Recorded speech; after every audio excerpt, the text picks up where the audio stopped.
Ang mabuting balita ng Panginoon ayon kay San Mateo.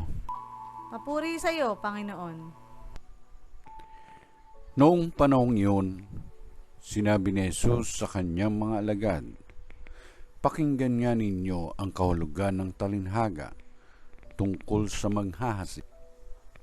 Ang mga nakikinig ng salita tungkol sa paghahari ng Diyos, ngunit hindi nakauunawa nito, ay katulad ng mga binhing na hasik sa tabi ng daan. Dumarating ang masama at inaagaw ang nasik sa kanilang puso. Inilalarawan ng binhing nasik sa kabatuhan ang nakikinig ng salita at masayang tumatanggap nito kaagad. Ngunit hindi ito tumitimo sa puso nila, kaya't hindi sila nananatili.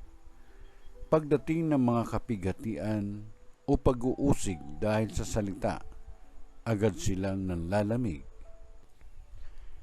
Inilalarawan naman ng nagasik sa dawagan ang nakikinig ng salita, ngunit naging abala sa mga bagay ukol sa mundong ito, at naging maibigin sa mga kayamanan, anupat ang salita'y nawalan na ng puwang sa kanilang puso, kaya't hindi makapamunga.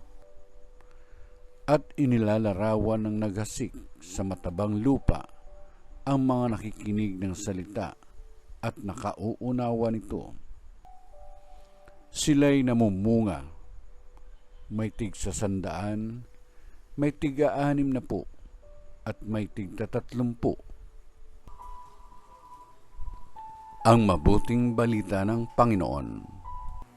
Pinupuri ka namin, Panginoong Jesucristo.